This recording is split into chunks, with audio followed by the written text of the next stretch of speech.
Dear students, today हम history पढ़ने जा रहे हैं और जो हिस्ट्री हमने कौन सी एनसीईआरटी को रखी है दैट इज तमिलनाडु एनसीईआरटी। और इसमें आज हमारा फर्स्ट डे है और फर्स्ट डे का फर्स्ट टॉपिक है और हम शुरुआत करने जा रहे हैं अमेरिकन रेवोल्यूशन से।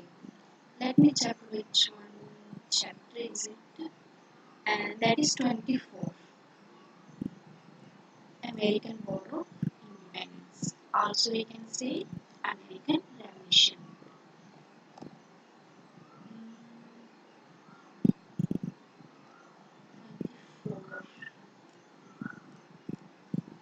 ऐसा करेंगे, हम पहले तमिलनाडु की बुक फॉलो करेंगे, स्टैंडर्ड बुक को फॉलो करेंगे और उसके साथ साथ हम आंसर राइटिंग भी करेंगे। हो सकता है टाइम लगे हमें, लेकिन जितना पढ़ेंगे उतना ही हम ऐसा पढ़ेंगे कि हमें फिर से रिवाइज जब ना करना पड़े, अच्छे से पढ़ेंगे, हर एक रिसोर्स को फॉलो करते हुए। जैसे कि आज हमारा फर्स्ट टॉपिक है that is American war of independence. Time period क्या है 1776 टू 1783 और इसको ऑब्जेक्टिव क्या है, हम इस चैप्टर को पढ़ेंगे और हमें क्या क्या सीखने को मिलेगा। हम क्या क्या सीखेंगे, the fundamental causes of American war of independence. ठीक है, क्या क्या कॉजेस थे, अमेरिकन वॉर क्यों हुई है, कौन से सर्कमस्टेंसेस थे कि अमेरिकन वॉर हुई है, और डेक्लरेशन ऑफ इंडिपेंडेंस कब की उन्होंने, important events of the war, कौन कौन से इवेंट रहे हैं, और इम्पोर्टेंस ऑफ द वॉर, क्या क्या इम्पोर्टेंस है इस वॉर की, उसके बारे में स्टडी आउट करेंगे। सबसे पहले English colonies in America. After the discovery of American continent, there was a continuous migration of people from Europe to the New World. South America was colonized by Spain. कहते हैं जब America continent की discovery हुई तब Europe से बहुत सारे लोगों को माइग्रेट किया गया एक न्यू वर्ल्ड में। जो साउथ अमेरिका था तब किसने कॉलोनाइज किया था, उसे स्पेन ने किया था। The English and the French established their colonies in North America. South में तुम्हें पता चल गया किसने किया, स्पेन ने किया है। जो नॉर्थ का अमेरिका है उसमें ब्रिटिश वाले भी थे और फ्रेंच वाले, दोनों ने उसको ऑक्यूपाई किया था। By the mid-18th century, the English established the 13 colonies along the Atlantic coast. Atlantic coast के पास में 13 colonies ब्रिटिश वालों ने बनाई हुई थी। Landless peasant, people seeking religious freedom, and the traders had settled there. सबसे पहले उन्होंने किनको सेटल किया, जिनके पास लैंड नहीं थी, वो वाले पीपल हो गए। जो रेवोल्यूशन के लिए भागते थे, जो लोग मतलब कि रिवोल्ट करते थे, जो रिलीजियस फ्रीडम चाहते थे, ट्रेडर्स से उनको सेटल डाउन किया गया। Initial the relationship between the colonies and British government was cardinal. पहले पहले था कि उनका जो रिलेशन फ्रेंडशिप थी वो बहुत अच्छी थी। Although these colonies were controlled through the governments, they enjoyed political freedom. The 13 colonies थी, 13 गवर्नर थे वहाँ के, वो अपने अपना शासन करते थे, वो फ्रीडम को एंजॉय करते थे। Each colony has its own assembly elected by people. हर एक कॉलोनी की अपनी असेंबली है जो लोगों ने इलेक्ट की है। It enacted laws concerning local matters. वो क्या करते थे, उन्होंने असेंबली चुनी हुई थी, वो असेंबली उनके लोगों को, लोकल मैटर्स को वो कंसोलिडेट करती थी, उनको जो न्याय करती होती थी। However, the policies followed by the home government had resulted in confrontation. कहते हैं लेकिन जो पॉलिसीज थी, जब उन्होंने ब्रिटिश वालों ने जो पॉलिसीज बनानी चाहिए, तब क्या कन्फ्रंटेशन की सिचुएशन आ गई। This ultimately led to American War of Independence at the end of which the colonies became independent. जब अमेरिका वालों ने क्या मतलब कि जब ब्रिटिश वालों ने पॉलिसीज लगानी स्टार्ट की तो अमेरिका वालों ने रिवोल्ट करना स्टार्ट कर दिया। जितनी भी कॉलोनी थी वो इंडिपेंडेंस होगी और इनकी ही कॉलोनीज को इंडिपेंडेंट होने को हम क्या कहते हैं, अमेरिकन वॉर ऑफ रेवोल्यूशन। जो आप अमेरिकन वॉर ऑफ इंडिपेंडेंस और American revolution. There were several causes for the war. ऐसे आपको क्वेश्चन बन सकता है कि अमेरिकन वॉर के क्या क्या कॉजेस थे, उसके बारे में स्टडी करेंगे। Fundamental causes, the British government follow the policies of मर्केंटाइलिज्म।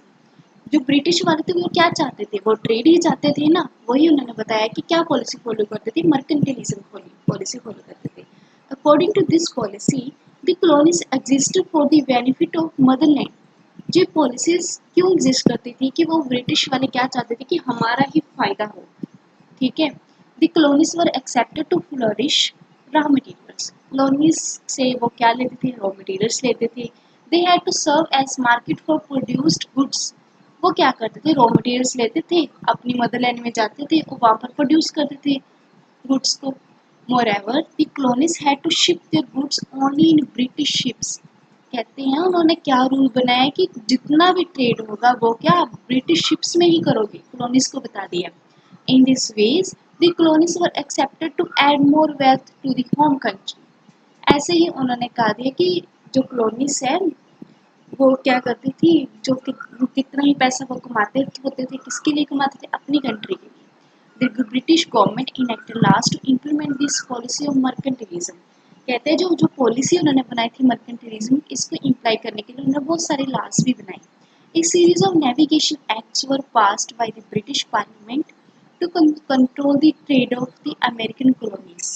कहते हैं इस सीरीज ऑफ नेविगेशन एक्ट्स उन्होंने पास किए कि वो जो अमेरिकन कॉलोनीज का ट्रेड है उसको वो अपनी तरफ से कंट्रोल कर सके।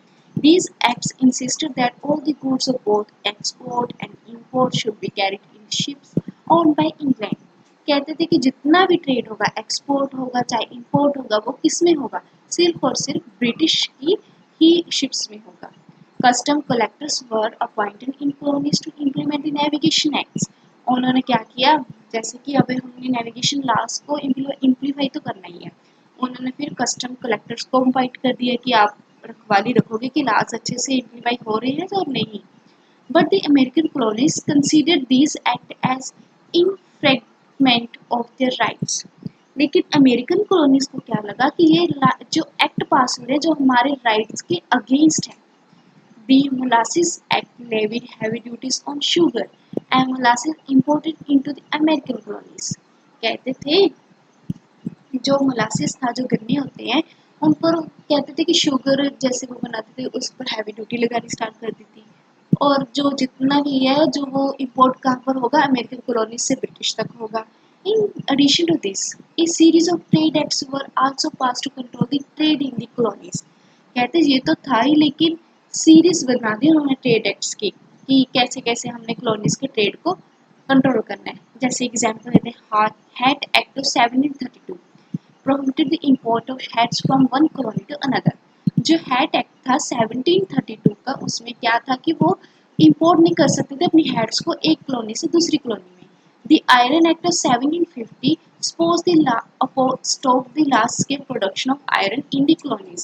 जो आयरन एक्ट था उसने भी क्या किया कि आप कॉलोनीज वाले क्या कर सकते हैं, लार्ज स्केल में प्रोडक्शन नहीं कर सकते। These acts were opposed by the colonies। colonies ने कहा कि हम इसको क्यों फॉलो करें। Due to these restrictions, bitterness developed between the home government and American colonies। तो फिर उनमें से रिस्ट्रिक्शन तो जैसे कि बिटरनेस तो होनी ही थी दोनों में से। They were looking for opportunity to free themselves from control of Britain। अब अमेरिका वाले चाहते हैं कि हम इतने एक्ट्स, पॉलिसीज, नेविगेशन लॉज आपके नहीं फॉलो कर सकते, हमें फ्रीडम चाहिए। तो आगे नेक्स्ट टॉपिक हमारा आता है circumstances leading to the war of independence. क्या क्या सर्कमफ्रेंसेस थी जिससे ये वॉर ऑफ इंडिपेंडेंस हुई है। फर्स्ट वन क्या सर्कमफ्रेंस था, 7 ईयर वॉर। कि इसमें क्या है, पहले मैं आपको वैसे बता देती हूँ। 7 ईयर वॉर में ऐसा हुआ कि जो ब्रिटिश था और फ्रांस था उनकी आपस में बहुत लड़ाई हो रही थी। और क्या लड़ाई तो होनी थी इनकी आपस में, चलो हो रही थी, वो 7 ईयर तक चलती गई। तो इनकी कॉलोनीज भी थी अमेरिका में, कॉन्टिनेंट में, हमने बताया ना नॉर्थ अमेरिका में फ्रांस और ब्रिटिश दोनों की कॉलोनीज हैं। तो फिर क्या हुआ जब वॉर एंड हुई 1763 में, तो ब्रिटिश का बहुत लॉस हुआ उसमें। जैसे कि अब वो चाहते थे कि हमें कहीं से तो पैसा आए, तो फिर उन्होंने कहीं सोचा कि हाँ भाई हमारी तो एक कॉलोनी भी है जिनसे हम पैसा इकट्ठा कर सकते हैं, दैट इज अमेरिका कॉन्टिनेंट। तो उन्होंने क्या किया, अब उनका हो गया कि हम अब अमेरिका को जो पीपल हम अब एक्सप्लोइट करेंगे और उनसे हम क्या रॉ मटेरियल्स लेंगे और हमारा जो होम कंट्री है उसमें कंट्रीब्यूट करेंगे। इसी के बारे में बताया है। 7 Year War। The end of 7 Year War in 1763 and the transfer of Canada from France to England removed the French fear from the minds of Americans. कहते हैं कि जो 1763 में 7 ईयर का एंड हुआ उसमें क्या रिजल्ट निकला, ब्रिटिश हार गया, जो जो फ्रांस था वो हार गया। जितनी भी जो कनाडा था पहले तो फ्रांस के अंडर था, अब वो ब्रिटिश के अंडर में चला गया, वही इन्होंने बात बताई है। There was no need to depend on the mother country against any possible attack by the French. अब उनको डर नहीं था कि फ्रेंच वाले उन पर अटैक करेंगे। Therefore, the American colony decided to face the colonial attitude of the British. अब अमेरिका वालों को पता चला गया कि वो ब्रिटिश के अंडर में ही रहेंगे। और next one is Grenville measures. Grenville measures क्या है? ग्रेविली एक क्या है, पीएम था इंग्लैंड का। उसने सीरीज ऑफ एक्ट पास किए कॉलोनीज पर, अमेरिकन कॉलोनीज पर। सबसे पहले एक्ट क्या था? Proclamation of 1763 prohibited the colonies from purchasing land beyond Appalachian Mountains। जो 1763 में एक्ट था उसमें बताया कि आप जो अमेरिकन कॉन्टिनेंट के रेजिडेंट्स हैं वो क्या मतलब कि वो अब खरीद नहीं सकते हैं न्यू लैंड्स को, वो बाय नहीं कर सकते हैं। कहाँ से? बियॉन्ड अपाचियन माउंटेन पर। ये एक्ट हो गया। दूसरा वन उसने क्या, शुगर एक्ट 1764 में, जिसमें उसने ड्यूटीज शुगर पर बढ़ा दी। और थर्ड वन स्टैम्प एक्ट 1765, उसमें बताया कि जो भी कमर्शियल एंड लीगल डॉक्यूमेंट्स होंगे उस पर ब्रिटिश की स्टैंप लगेगी। Next one is quarantine act. Quarantine act था कि जो भी ट्रूप्स होंगे इंग्लिश के उन पर वो जो फूड शेल्टर जो भी है, क्वार्टर जैसे कि जो भी खर्चा पानी आता है वो क्या वो कॉलोनीज ही पे करेंगी। These measure were severely opposed by the colonist. इतने सारे मेजर्स उसने लगा के दिए, कॉलोनिस्ट वालों ने कहा कि हम इनको एक्सेप्ट नहीं करेंगे, उन्होंने इस चीज़ को अपोज किया। They raise the slogan no taxation without representation, thus insisting American representation in English Parliament। अब अमेरिकन वालों ने क्या बोला? कहते ठीक है अगर आप लगाना भी चाहते हो ना हम पर टैक्स, तो हमारी भी एक बात सुनो, हमें आपके पार्लियामेंट में सीट चाहिए, हम अपने ही बंदे को वहाँ पर रिप्रेजेंट करेंगे। अगर आप मानते हो तो ठीक है, कहते हैं कि अगर नहीं मानते हम कोई टैक्स नहीं देंगे। वो क्यों रिप्रेजेंटेशन अपना इकट्ठा करना चाहते हैं? ताकि वो एक ना एक दिन इंडिपेंडेंस मांगे और अपने हक रख सके पार्लियामेंट में। तो फिर उन्होंने किया है कि नो टैक्सेशन विदाउट रिप्रेजेंटेशन, हम कोई टैक्स नहीं देंगे जब तक आप रिप्रेजेंट नहीं करोगे हमारे किसी बंदे को आपकी इंग्लिश पार्लियामेंट में। As violence break out in the streets and stamp act was repealed. जैसे वायलेंस हुआ तो स्टैम्प एक्ट उनको हटाना पड़ा। Next one is Townshend laws. Townshend laws क्या है? Charles Townshend the finance minister of English imposed fresh taxes on glass, paper, tea bags, extra in 1763। कहते थे कि जो चार्ल्स था, जो वो कौन था, वो फाइनेंस मिनिस्टर था इंग्लिश वाले का। उसने क्या कौन कौन सी चीज़ों पर टैक्स लगाया? ग्लास पर लगाया, टी पर लगाया, पेंट्स पर लगाया 1763 पर। American protested it. अमेरिकन वालों ने इसे प्रोटेस्ट किया, बाइकाट कर दिया उन्होंने ब्रिटिश गुड्स को। On 5 March 1770 5 Americans were killed by the British soldiers at the Boston during the protest। American वालों ने अटैक कर दिया, 5 अमेरिकन्स मार दिए उन्होंने। It was not a Boston massacre, इसे बोस्टन हत्याकांड भी कहते हैं। After this event Townshend laws was repeal. तो जो टाउनशिप में क्या था कि आपके क्लास पेपर टी पर जो लगेगा उसको उन्होंने क्या रिपीट कर दिया। बोस्टन ला पार्टी, टी पार्टी। जो बोस्टन टी पार्टी थी वो क्या चीज़ थी इसके बारे में अब जानते हैं। 1773 की बात है। A new tea act was passed imposing a tax on import of tea. ठीक है, इंपोर्ट ऑफ टी पर टैक्स लगा दिया गया। It was simple to show the British parliament has the right to tax the colonies. British वाले हक जताना चाहते थे अमेरिकन कॉलोनीज पर। But American shows their protest, American ने प्रोटेस्ट कर दिया। A group of American dressed as trade unions climbed on the ships and threw away the tea bundles into the sea at the Boston Harbor। उन्होंने क्या किया? कहते कि आप हम पर ड्यूटीज लगा रहे हो, टैक्स लगा रहे हो, हमने आपकी चाय लेनी ही नहीं है। उन्होंने टी बंडल्स लिए और उसमें वहां पर सी में फेंक दिए। This event took place on 16 दिसंबर 1773 में हुआ और इसे बूस्टन टी पार्टी कहते हैं। कहते हैं कि ये वो लास्ट दिन था जब उन्होंने बूस्टन की टी पार्टी, जैसे कि टी उन्होंने लास्ट टाइम बनाई थी और बाद में उसको उन्होंने सी में गिराकर तो फिर उस चीज़ को बाइकाट कर दिया। The offenders were punished. In 1774, the British Parliament passed the Intolerance Act against the Americans in order to prevent such protests. अब अमेरिका वालों को जो ब्रिटिश वाले थे उनको पता चला गया, क्या उन्होंने सोचा कि ये तो हमारी कोई बात ही नहीं मान रहे हैं, तो फिर उन्होंने इंटॉलरेंस एक्ट लगा दिया इन पर। कब लगाया? 1774 में लगाया। फिलहादिया कांग्रेस जी क्या है? American colonies decided to unite in their fight against British. अब अमेरिकन वालों ने सोच दिया कि हमें तो लड़ाई करनी है ब्रिटिश के अगेंस्ट। सितंबर 1774 में first continental Congress was held at Philadelphia में। पहली कॉन्टिनेंटल कांग्रेस बनाई गई, फिलडेल्फिया की जगह का नाम है। It was attended by representative of 12 colonies except Georgia. 13 colonies थी ना, जॉर्जिया को निकालकर 12 कॉलोनीज ने इस मीटिंग को अटेंड किया। This Congress appeal to British king to remove restriction on industries. इस कांग्रेस में क्या अपील किया? ब्रिटिश किंग ने कहा कि ब्रिटिश किंग को कहा गया कि रिस्ट्रिक्शन जो भी थे हमारे इंडस्ट्री पर, ट्रेड पर, आप उनको हटा दीजिए। दी सेकेंड कॉन्टिनेंटल कांग्रेस में कब हुई है? अब सेकेंड मीटिंग कब हुई? 1775 में हुई है, फिर फेरिया में हुई है। अब इसमें क्या है, 13 कॉलोनीज ने पार्टिसिपेट किया है। मेन जो कौन कौन थे? थॉमस जेफरसन और बेंजामिन फ्रैंकलिन ने भी इसमें पार्टिसिपेट किया। George Washington was made the commander in chief of American army. American वाले ने अब अपनी आर्मी बनानी स्टार्ट कर दी। उन्होंने कमांडर इन चीफ किसे अपॉइंट किया? That is Washington, George Washington को। As a last attempt, an olive branch petition was sent to British King George III, who rejected it. कहते कि उन्होंने लास्ट बार अपील किया। ब्रिटिश का किंग कौन था तब? जॉर्ज थर्ड वन था कि आप हमें छोड़ दो, हमें आज़ाद कर दो, लेकिन उन्होंने नहीं माना। The king proclaimed that the American colonies were in the state of rebellion.